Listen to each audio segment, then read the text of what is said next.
morning. It's nice to see everyone. Thank you for the opportunity. It's really kind of a unique thing to be able to come to an event like this and be able to interact with folks such as yourselves. I've got a lot of panels. I'll do the best I can to kind of hold them up and show them as we're talking. But I think our plan is after this little session is over, we'll take these tables, move them off to the side or maybe into the back there. And then I'd encourage you to come back, take a look, let's talk. I learn a lot from just hanging out with folks like that do what you do. So I'd really appreciate the opportunity to have some other conversations and let you see the panels up close a little bit. So just to kind of give you a little information about Axalta. So we work in a number of different industries. In my role, it's my responsibility to go out and get as much feedback, as much information as I possibly can. So I'm doing things like KBIS, Services Show, all those sorts of industry events. Also reading, watching everything I can, following up on other design shows, Maison. It seems like a lot of what happens in our market originates first in Paris and Europe, and so it's important to stay connected in those areas. Follow industries, follow a lot of different manufacturers, and so what I try to do is gather up as much of that as I can and organize it so we can have conversations just like this. In our color development studio there in High Point, we have 4 stylists, and their responsibility is basically to create panels that are either concept panels or work on specific projects for our customers. And so, and then we're just at the disposal of our customers for things just like this. We have a showroom, and that little image up there kind of shows you what that showroom sort of looks like. That's just one little section, so it's sort of a working environment. We work in a number of different categories, certainly cabinets, furniture.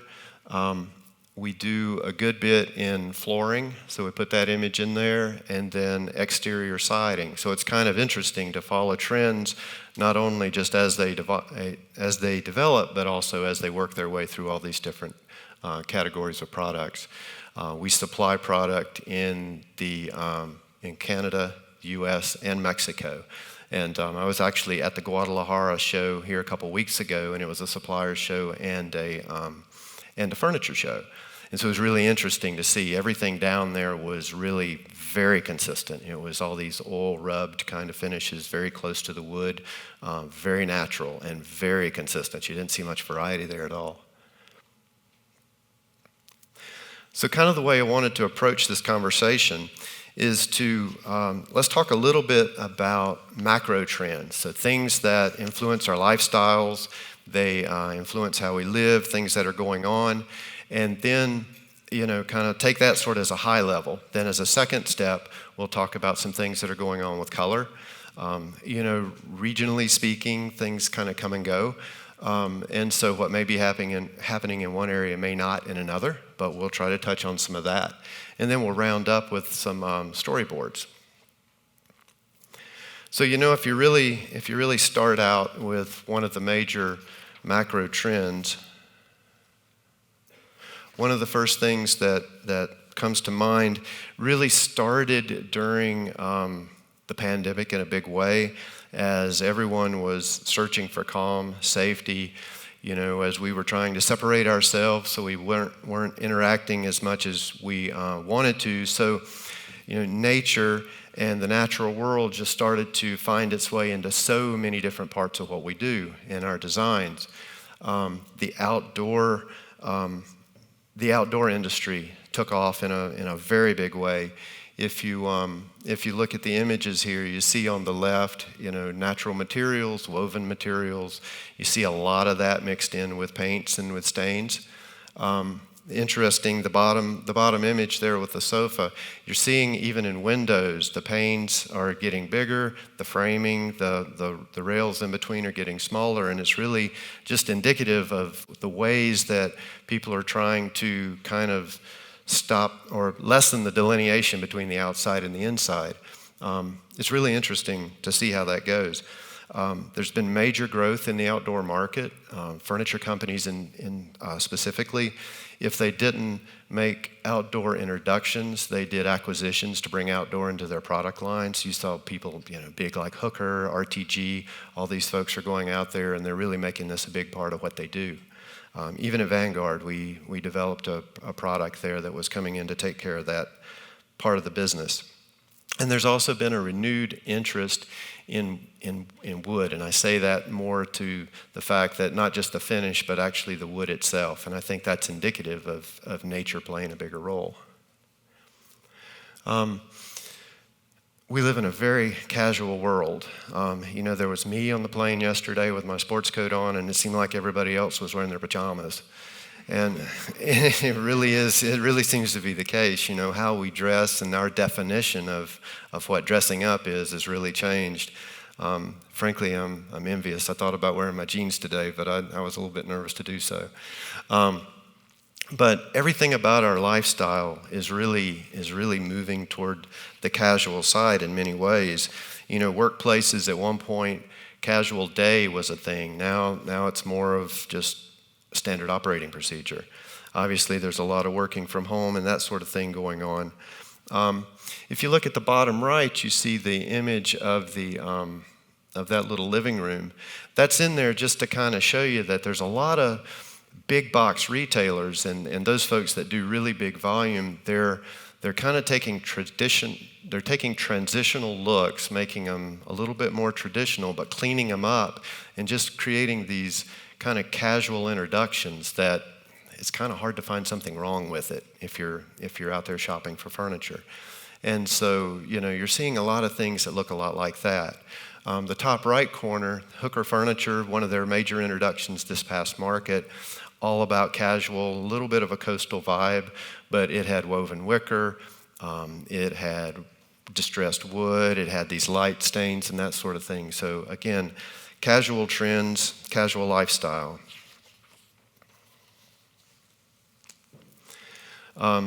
Space and products and time. All three of those are really kind of taking on new. We think about it differently. So our time, multitasking is obviously an important conversation. Products that we develop, they're doing so many different things. If you just think about the kitchen table, if nothing else, it's where you eat breakfast, it's where you work during the day if you're working from home, it's frequently where the homework gets done. So the same table is doing all these different functions, and that's indicative of a lot of things.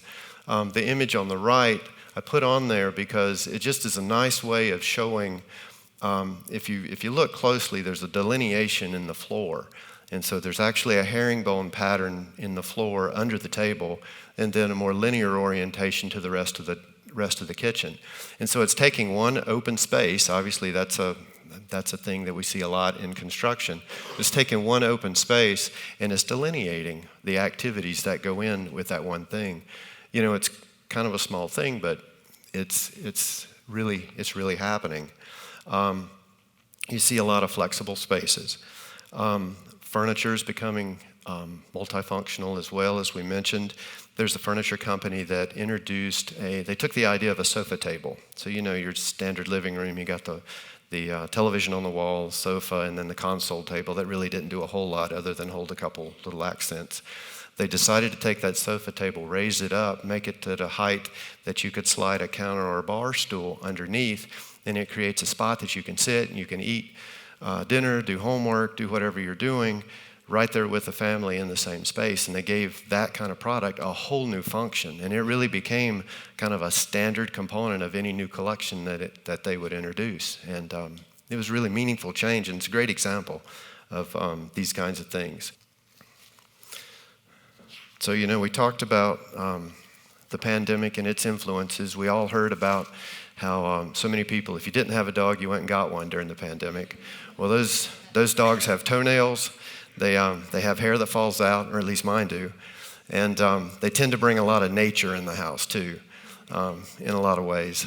And so if you just kind of step back and look at the industry, you see where durability is a big story. LVT, luxury vinyl tile, you see how much that's taking of the flooring market away from standard wood, standard laminated wood, and that kind of thing. You know, it's a printed image, and printing capabilities and the technology there has gotten so good that, you know, there's some beautiful finishes there, and they're just prints. From Axalta's standpoint, we're fortunate that we still can do the protective top coat that protects the print. But, you know, there's just a movement where durability is so important. If you think about fabric, it's been quite a number of years that performance fabric started being introduced, and they were really part of they really kind of started making their statement in dining chairs, dining seating, you know, for obvious reasons. And then suddenly, wood headboards started being replaced with upholstered headboards. And, you know, it got to the point you couldn't find a wood headboard on the market. So, you know, the fabric that's going on that upholstered headboard, that performance fabric becomes super important for that as well. And then, of course, the same dogs that we started the conversation about, they've got to sit somewhere. So now they're on, you know, if you really look at most major manufacturers, their fabric offering, they'll have designer fabrics, but they usually have a core of performance fabrics, and that's really a significant part of what's sold these days. As we think about our complex world, we've got all these inputs, we've got so many things competing for our time, and so many things going on so quickly. There's a trend that you can see out there where individuals look for ways to just be individuals in all that's going on. And so you can really put a framework around a desire for vibrance and individuality. And, you know, so, you know, I've heard the phrase, if Instagrammable moments, if you didn't post it, it didn't happen. And that's really kind of true in a lot of ways. You know, showroom design now, we spend a lot of time thinking about how you would place a chair, place a setting that when those designers come through, seeing your showroom, checking out your products, they want to post an image. You want to create that spot so that it supports the marketing you're trying to do for your company. And so this desire for individuality, for vibrance, to kind of stand out in this casual, laid-back sort of world, you see that in a lot of products. The first image there was, I took that at Kitchen and Bath back in January, but you're seeing appliances with facing of lots of different colors. I'm sure you all see that all the time. Samsung introduced a bespoke product, and so again, just color options. And then on the right, that's the entrance to an Anthropologie store, just our regular old Anthropologie store in Greensboro, North Carolina. But, you know, you walk in and the first thing you see is color, you see pattern, you see vibrancy, you see a lot of texture. And then it's, you know, up to the individual to go in and figure out how that tells their own story. So, again, but it's a real thing, and you're seeing a lot of it. Nostalgia, when you think about the desire, you know, the idea of nature, comforting, casualness, comforting, casual feels, you know, nostalgia and tradition kind of plays into that as well. You know, what's more comforting than things you're used to? And so you're seeing a lot, or we see a lot of new product introductions that kind of lean that way. In the middle, you see the refrigerator there that's got a very, you know, it's very retro design. By the way, Smeg offers color options, and so you can get that in so many different colors, so it kind of plays back to what we were just talking about. But nostalgia is coming in a lot of ways. Typically, it's cleaned up, it's kind of contemporized, so it's not what you might think technically traditional product would be. But even somebody like Hooker Furniture, and I kind of mention them often because they tend to be out there doing a lot of things that are appropriate for the market. They did a very traditional cherry introduction, and that was the first time I'd seen anybody do that in several years, actually. On the right, the kitchen there, that herringbone pattern, again, herringbone and patterns are important. They're showing up very frequently in flooring, and that's just another nod back toward traditional nostalgia.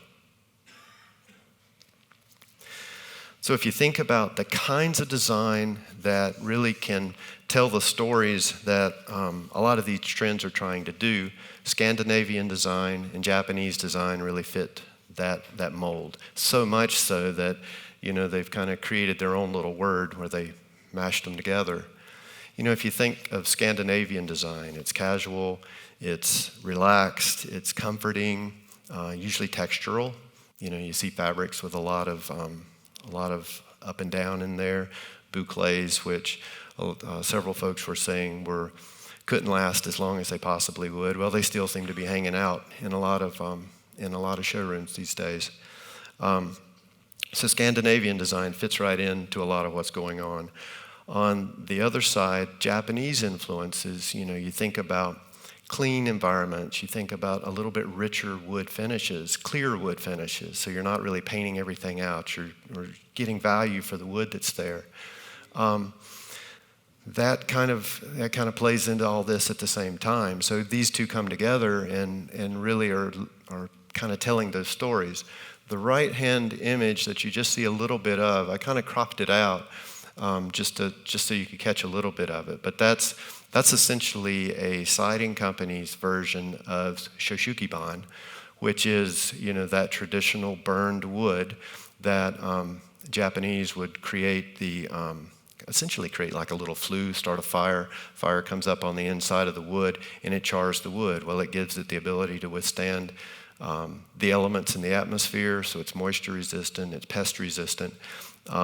So that's a very, very specific example of where Japanese design and Japanese influences are showing up in a lot of places, and colors as well. Contrast, we've talked about contrast off and on. It's been a thing in the market for some time. It's starting to kind of, the contrast is becoming a little more subtle. It's really, the black and white contrast was important. Started out sort of a luxury story. Then it began to gravitate to what you see on the left side over there, which is sort of you've got a muted black kind of fabric. You've got a very natural little end table there in a light stain. And so, you saw that, and that's kind of become pervasive in the industry. And then from a housing standpoint, it's very common to see a white farmhouse with black trim, black windows and frames and doors and even a roof. One that it seems to be showing up of predominantly in the exterior, but I'm just referring to it here as blocking. So, color blocking, that's been in fashion for a long time, so it's nothing new there. But what you see is blocks of color on the exteriors of homes. You see blocks of texture, and you also see blocks of patterns. So if you look at the image on the right, you've got brick, you've got horizontal siding, you've got some vertically oriented siding. You've got the horizontal siding has a wood texture on it. You can't really see because of the distance away, but there's sort of a wood texture, wood grain there. The vertically oriented areas, there's a smooth texture there. And so one thing that we see with some of our exterior siding companies is they're really thinking about the importance now of their smooth board as well as their textured wood.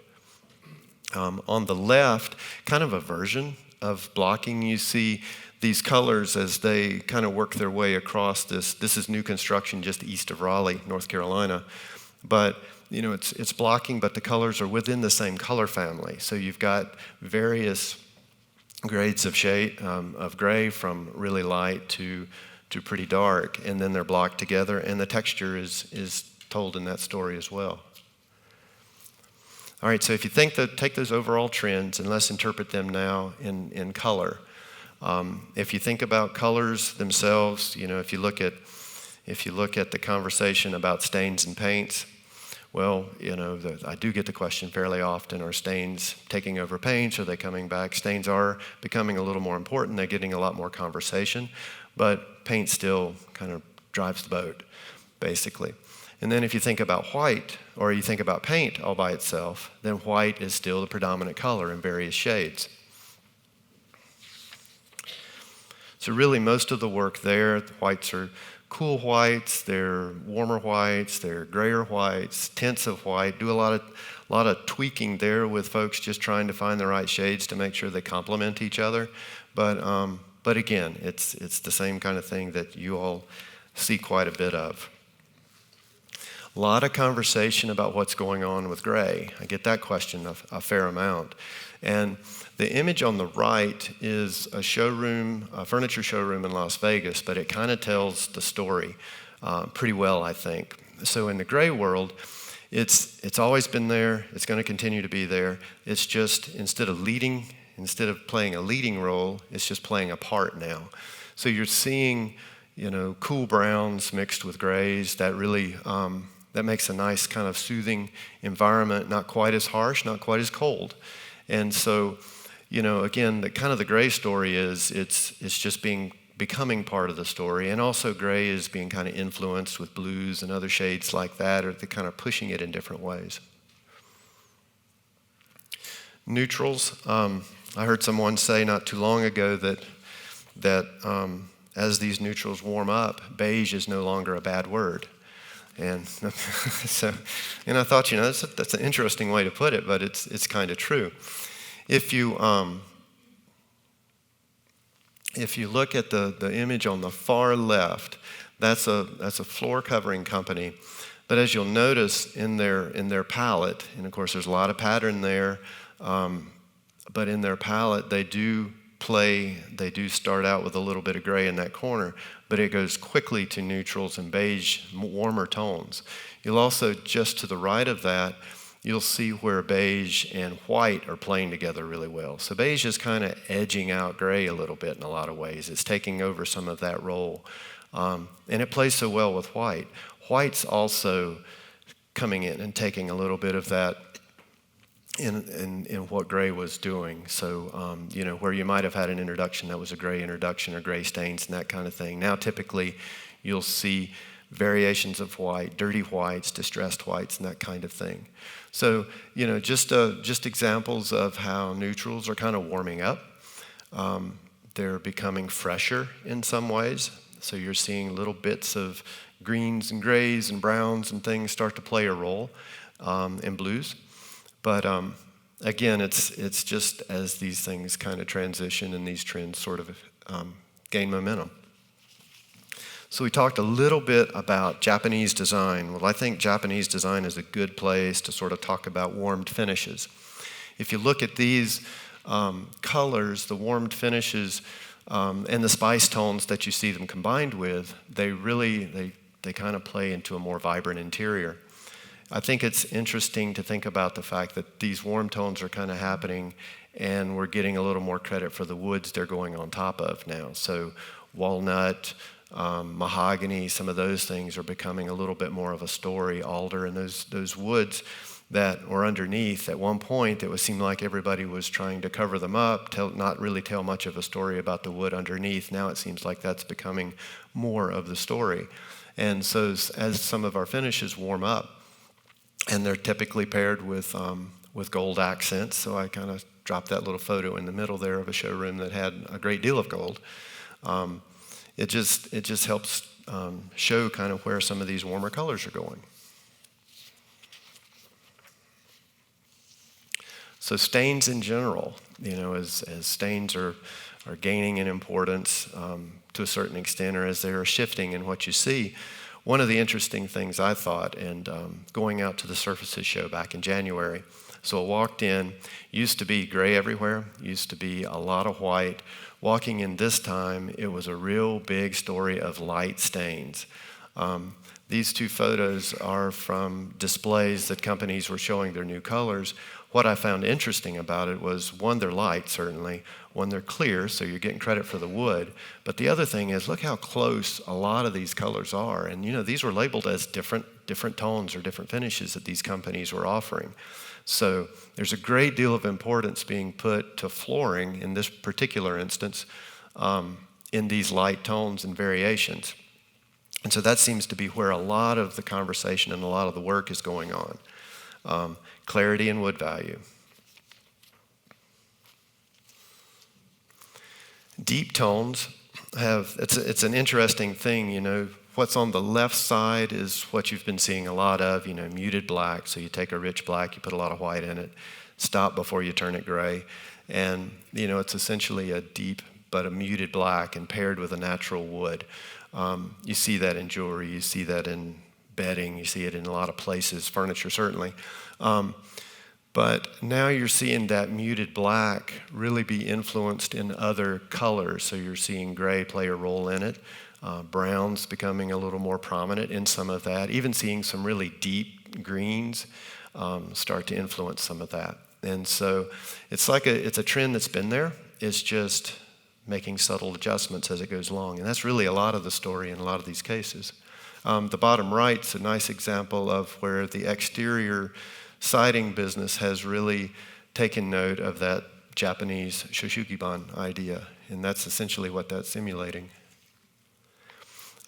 Most of these photos are actually taken in our showroom of some concept panels we've been working on recently. So dry, desaturated, close to the wood. It's a casual story. There's texture in a lot of them. Some of it's brushed, some of it's actually applied by hand in different ways. But again, it's a dry, desaturated texture kind of story. So there's a lot going on in finishes like that. The one thing that you don't see a lot of here but is still going on is some of those are happening on clearer finishes as well. Expressive colors. So here you see kind of that same individualistic vibrancy story. On the right-hand side, you see a lot of prints, vibrant colors. That's a Leloy display there. And, so you see traditional prints, you see florals. That's kind of all playing in some of these same ideas. In the middle, an expressive color that's really become popular is pink. Lillian August, the designer from New York, she did a big introduction this past market, and basically her whole display was just various shades of pink mixed together, and it was absolutely gorgeous. You're seeing pink, as we're kind of telling the same story, you see pink where you have gray and white added to it, so it just softens it back, and it really does mix exceptionally well with brass and gold. And then to the left, the spice tones are still playing a role in a lot of that. Notice that little chair down there at the bottom, upholstery is rounded. Everything, it's hard to find a square piece of upholstery for sale these days. Blue.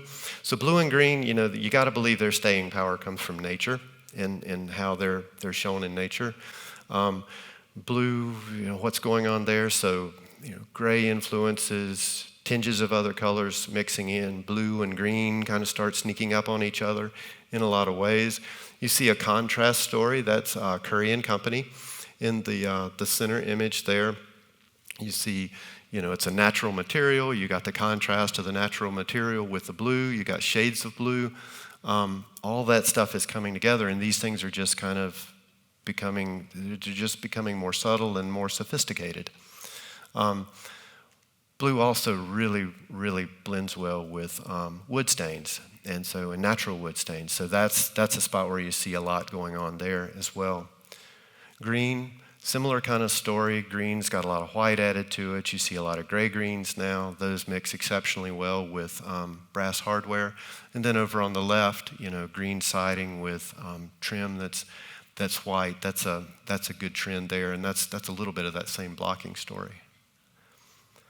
Dark and light with white, we've kind of talked about that, and it really kind of started where you see what's in the middle, gravitated to what you see that's on the right, and then it just becomes more sophisticated and more contemporized and more subtle over time.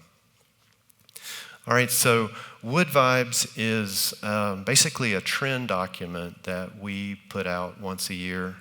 We've kind of gotten off track a little bit during the last couple years, but Wood Vibes is about to be introduced here in a couple weeks. And so you all are going to be the first folks to get to see what we're going to do there. So what we did, we took the trends that we just talked through, the macro trends. We took the trends in color that we just talked about, and we came up with 4 lifestyle boards or mood boards, whatever you want to call them. And so we wanted to kind of tell a story with these colors, using really the same things that are going on across the board, but just interpreted in these different ways. And that's really what Wood Vibes is about, is helping folks like you all have ideas, spurring ideas, whether it's specifically in your technology or not. It still kind of gets you thinking about these things. So we've got four boards to talk through. Organic Lux is the first one. So easy to say, Scandinavian's written all over that one. It's very casual.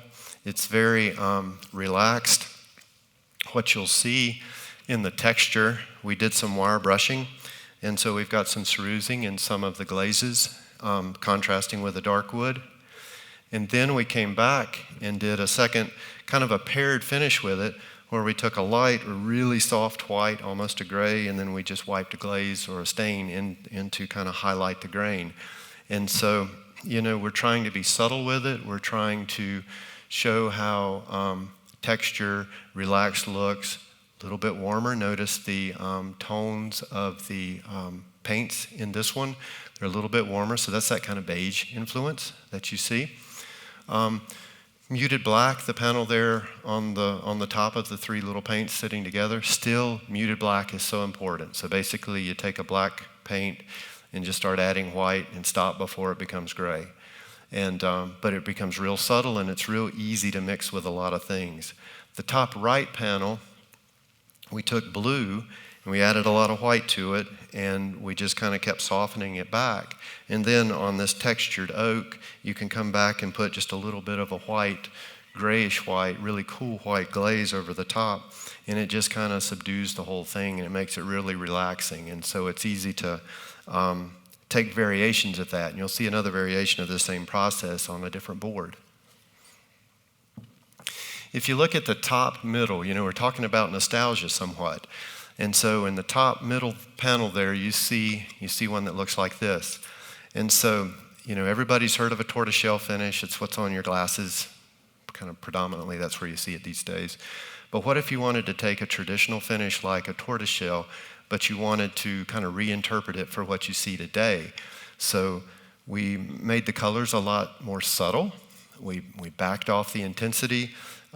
We backed off some of the contrast, took the yellow out of it that you would traditionally see there, and then kind of warmed up the brown a little bit just to kind of play well with the solid tones we've got. And we came up with what we considered to be a nice sort of a new interpretation of what a tortoiseshell would be. Now, there's a lot of handwork in a finish like this, certainly, but again, these are some of our inspirational panels. We did on the bottom right. Down here, you'll see a leafed panel. So this is a silver leafed panel, but we came back and we just tinted the lacquer on top. So it's kind of a bronzy, sort of a beige tinted lacquer that's on the top of the leaf. And so it adds sort of an element of lux, thus Organic Lux. And but it pairs really well even with these looks that are quite casual. That panel in this image is sitting on that little, what looks like a white panel. There's a, excuse me, there's a thing that you see a lot of plaster-inspired accessories. I know you're seeing that in a lot of places. You're seeing it on some furniture as well, especially occasional tables and little accent kind of tables. So there we took an emulsion, we applied it to the panel, kind of worked it back, and then put some real subtle color variation in, and a little bit of a stain on top that is just about as weak as you can possibly make it. And that's how we kind of brought sort of that really dry and very subtle kind of a plaster story into the Organic Lux pattern. So then I thought, okay, we're coming up to Decor, we're gonna have this event. Let's take their color palette and see what would drop right in to our, in this case, Organic Lux lifestyle panel or lifestyle board. And so in this case, it was quite easy to go in. There's a lot of colors that are very casual. They're softened back. There's paint colors that fit very easily. So, Garden Oasis, Fox, Sea Salt, Quietude, Uptown and Mist, they really, really dropped right in quite easily here. Our second board, you see really a lot of the Japanese influences here.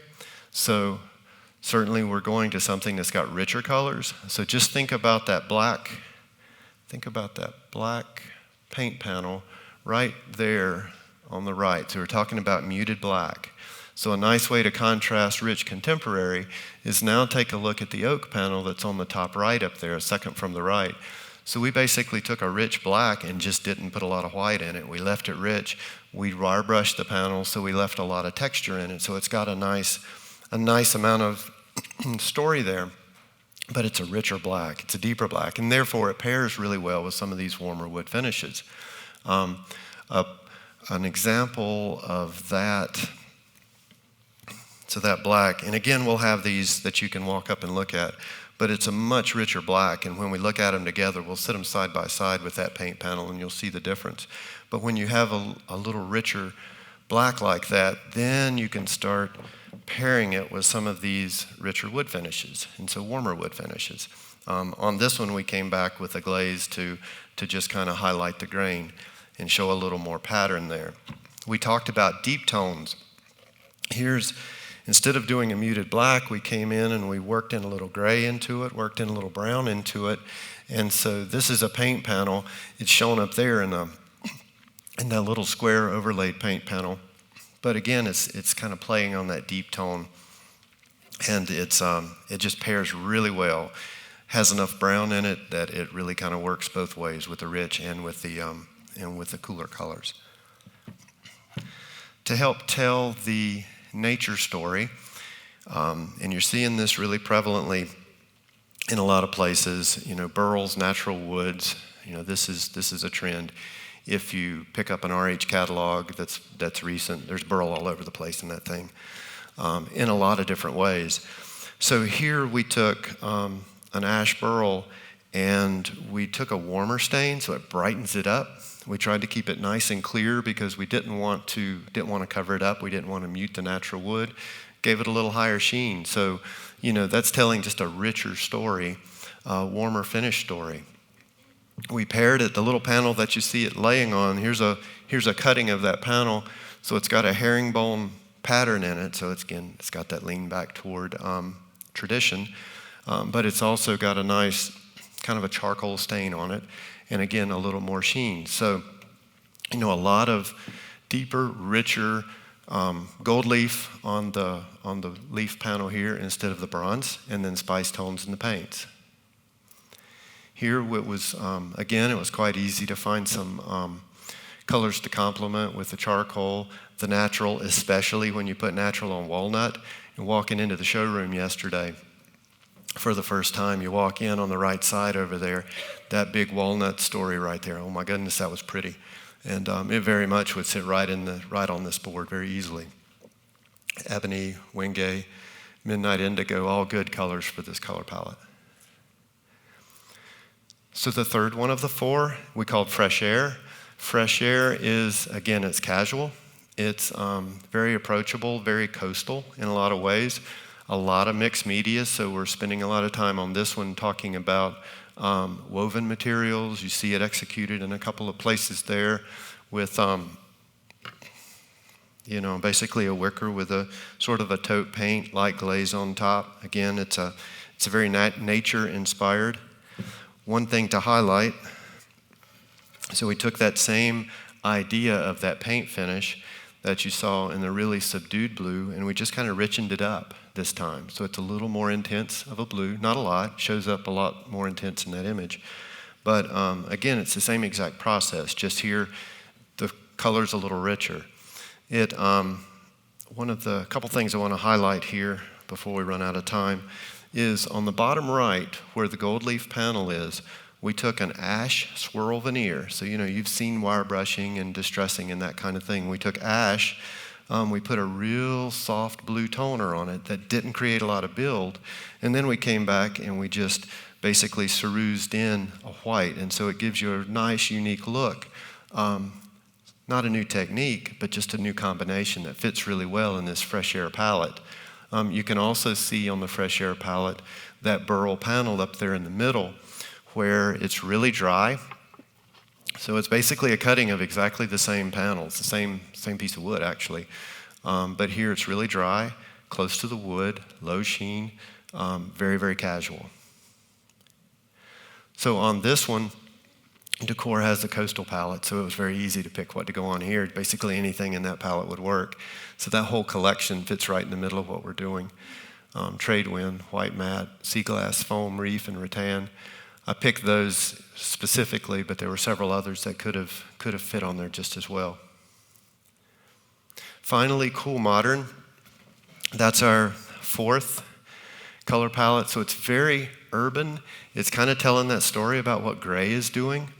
And so, gray is now playing a role, but now we're mixing it with wood panels, brown, cool wood finishes that are telling a story of whether it's walnut on the bottom right, whether it's wenge on the top left, oak in the middle.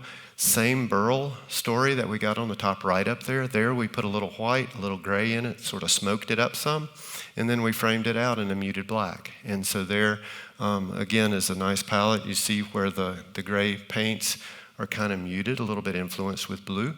And again, you see a muted black still plays a role here. The top left panel, you can see, I'll show it to you up close later if you'd like, but that's basically just raffia executed with or finished with a cerused finish like you would on oak. Again, the urban collection worked really well here. So, those colors were right on top of exactly what we were trying to create with this Cool Modern lifestyle board. And so notice again that in the bottom, at the middle of that lifestyle board, white, again, we let that play a bigger role, and we did that intentionally because we want to kind of be able to tell the story that white is taking some of what gray was doing. Bottom right is a piece of exterior siding with silver leaf on it, so we tried to put a little pizzazz in each one. Not something you'd ever see done, but it's interesting to put some concepts out there. Thank you very much. I think I'm out of time by a couple of minutes here, so we're going to take our panels and put them over there. So throughout the day, if you want to take a look, love to talk to you about it. Love to learn a lot from you. You see more than I do, frankly. So I'd love to hear any thoughts that you have. And thanks a lot. I appreciate it. Thank you, Carl. Thank you, Carl. We do have a question from the audience. Oh, okay. So we had one come in. Do you have a recipe to hide the yellow undertone from the wood to prepare to apply a light stain color? So one of the things we do, and it's interesting because it's happened in a couple of areas, but as prices of wood started escalating, and I was told that what was going on was all the white oak was being bought to make bourbon barrels out of. Whether that's true or not, I don't know, but apparently white oak was getting hard to get. So we had some customers coming to us saying, we want to substitute red oak from a cost standpoint, but how do you get the red out? As soon as you try to do a natural finish on red oak, it kind of starts to turn pink and in some unpleasant kind of ways. And so we do have essentially an equalizer. It's sort of a blue tinted kind of clear material that the whole point is just to lay it down and try to subdue the red or some of those, and it kind of works the same way with some yellows and things like that. It's an equalizer that sort of subdues the color, so then you can come back and put your stain on top. Okay. And that's sort of the idea. But it's a good story to tell with the oak. Good. Well, that was the only one that came in via the QR code. Are there any other questions out there that we can ask them while the expert is here? And again, I brought lots of panels. If your speech isn't good, bring lots of things to show. And so we'll have those off in the side, and would love for you to come because it's you can't see too much from out there looking at the panel up here. Well, thank you. I love hearing from the experts. Always a lot to learn. I'm that guy that has to ask his teenage daughter every morning, do I look okay? No. Okay, how about this? No. This? It's fine. Well, my 20-year-old daughter, she asked me, Dad, are you really going to say Instagram? And jeans are okay. And jeans are okay. You're good to go. Well, let's give him another round of applause. Thank you, Carl.